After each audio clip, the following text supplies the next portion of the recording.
देवेंद्र फडणवीस हे उद्या महाराष्ट्राचे मुख्यमंत्री म्हणून शपथ घेणार आहेत। अखिल भारतीय विद्यार्थी परिषदेच्या माध्यमातून देवेंद्र फडणवीस यांनी आपल्या राजकीय कारकिर्दीला सुरुवात केली आणि आज देवेंद्र फडणवीस हे तिसऱ्यांदा महाराष्ट्राचे मुख्यमंत्री होणार यावर शिक्कामोर्तब झाले। देवेंद्र फडणवीसांचा हा प्रवास सोपा निश्चित नव्हता, अनेक आव्हाने होती, खाचखळगे होते, पण या सगळ्याला पार करत आणि आपली राजकीय चाणक्य नीती सिद्ध करत देवेंद्र फडणवीस यांनी तिसऱ्यांदा महाराष्ट्राचं मुख्यमंत्री पद मिळवण्याचा पल्ला गाठलेला आहे। त्यांचा आतापर्यंतचा हा प्रवास नेमका कसा राहिला यावर एक नजर टाकूया। मेरी हिम्मत को परखने की गुस्ताखी मत करना, मेरी हिम्मत को परखने की गुस्ताखी ना करना, पहले भी कई तूफानों का रुख मोड़ चुका हूं। देवेंद्र सरिता गंगाधर फडणवीस पुन्हा महाराष्ट्राची कमान फडणवीसांनी हाती घेतली आहे।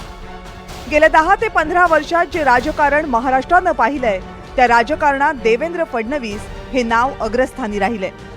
गेल्या दशकभरातला सत्ता संघर्ष, राजकीय उलथापालट, राजकारणातले डावपेच हे फिरत राहिले ते देवेंद्र फडणवीसांभोवती। बूथ कार्यकर्ता ते तिसऱ्यांदा मुख्यमंत्री पद हा फडणवीसांचा प्रवास आव्हानांचा आणि कसोटीचा होता। अभ्यासू, हुशार, चाणाक्ष आणि निर्णय क्षमता असलेल्या फडणवीसांनी आपणच राजकीय चाणक्य असल्याचं सिद्ध केलं। 90च्या दशकात फडणवीसांच्या राजकीय कारकिर्दीला सुरुवात झाली।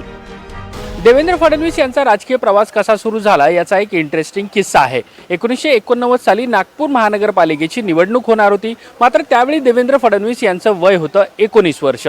पुरेसं वय नसल्यामुळे देवेंद्र फडणवीस ही निवडणूक लढवू शकणार नव्हते। मात्र काही कारणास्तव ही निवडणूकच पुढे गेली आणि ही निवडणूक झाली 1992 साली। त्यावेळी फडणवीस यांचं वय होतं 22 वर्ष। त्यामुळे देवेंद्र फडणवीसांनी ही निवडणूक लढवली आणि ते नगरसेवकही झाले। ती सुरुवात होती एका वादळी राजकीय कारकिर्दीची। 1989 मध्ये फडणवीस भाजप युवा मोर्चाचे वॉर्ड अध्यक्ष होते।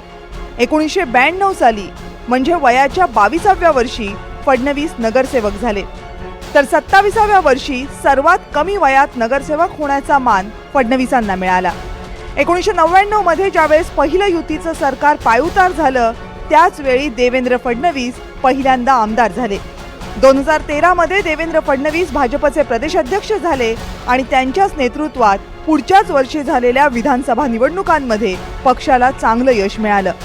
2014 मध्ये देवेंद्र फडणवीस पहिल्यांदा मुख्यमंत्री झाले आणि 2019 मध्ये 48 तासांसाठी फडणवीस दुसऱ्यांदा मुख्यमंत्री झाले, तर 2022 मध्ये एकनाथ शिंदेंच्या मंत्रिमंडळात फडणवीसांनी उपमुख्यमंत्री पद भूषवलं। देवेंद्र फडणवीसांनी 2014च्या विधानसभा निवडणुकीत राज्यात चांगली कामगिरी करून दाखवली। 2014ची विधानसभा निवडणूक फडणवीसांच्याच नेतृत्वात लढवली गेली। 122 आमदार भाजपचे निवडून आले आणि हे यश पाहता मुख्यमंत्री पदाची माळ देवेंद्र फडणवीस यांच्या गळ्यात पडली। 2014 साली मुख्यमंत्री बनलेल्या फडणवीसांनी जलयुक्त शिवार, समृद्धी महामार्ग असे महत्त्वाकांक्षी प्रकल्प पूर्ण केले।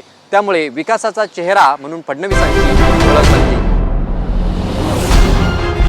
2019च्या विधानसभा निवडणुकांमध्येही फडणवीसांच्या नेतृत्वाखाली भाजप सगळ्यात मोठा पक्ष ठरला होता, पण त्याच वेळी मवियाचा जन्म झाला आणि उद्धव ठाकरे मुख्यमंत्री झाले। त्यानंतरचा काळ फडणवीसांची राजकीय परीक्षा पाहणारा ठरला।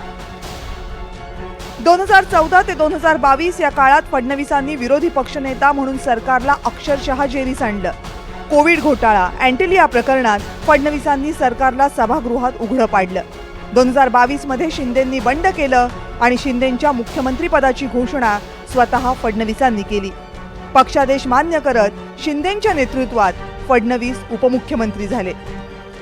2023 मध्ये अजित पवार महायुतीत सहभागी झाले। 2 पक्ष फोडल्याचा प्रचार फडणवीसांच्या विरोधात करण्यात आला, पण फडणवीसांचे हे सगळे राजकीय डावपेच यशस्वी ठरले। एकीकडे उद्धव ठाकरे हे गद्दारी आणि विश्वासघात हा मुद्दा घेऊन चालले होते, दुसरीकडे शरद पवार हे देवेंद्र फडणवीस यांची वेगवेगळ्या माध्यमातून कोंडी करण्याचा प्रयत्न करत होते आणि म्हणून ते एकदा म्हणून झालेत की काही जरी झालं तर देवेंद्र फडणवीस यांना पुन्हा मुख्यमंत्री होऊ देत नाही। तर तिसरीकडे मनोज जरांगे पाटील यांच्या मराठा समाजाच्या आरक्षणाच्या निमित्तानं महाराष्ट्रामध्ये एक प्रकारचा सामाजिकच वनवा पेटताना दिसत होता। या सगळ्यावरती देवेंद्र फडणवीस यांनी मात केली आहे। लोकसभेच्या निवडणुकीत राज्यात भाजपची ताकद कमी झाली पण फडणवीस पुन्हा सर्व शक्तीनिशी मैदानात उतरले आणि भाजपचे अभूतपूर्व असे 132 आमदार निवडून आले.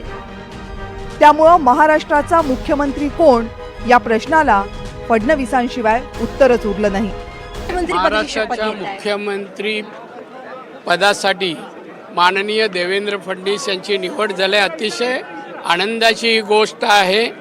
महाराष्ट्राला एक कर्तबगार अभ्यासू मुख्यमंत्री मिळणार आहेत याचा आनंद आहे आणि त्यामुळे महाराष्ट्राचा विकास गतिमान रीतीने होईल अशी माझी स्वतःची अपेक्षा आहे. मी देवेंद्र फडणवीस यांचं अभिनंदन करतो. देखिए, भारतीय जनता पार्टी के विधिमंडल के नेता के तौर पर आज उनका चुनाव हो चुका है और मुख्यमंत्री भी बनने जा रहे हैं. उनकी भी हैट्रिक हो चुकी है, तो हमने बहुत सारी उनको शुभकामनाएं दी और हम लोग भी देखेंगे कि ये जो महाराष्ट्र की जनता ने विश्वास जताया उस पे हम लोग देवेंद्र जी के माध्यम से कैसे खरे उतरेंगे. एक तर मी राहीन किंवा तू, हे ठाकरेंचं आव्हान फडणवीसांनी अंगावर घेतलं.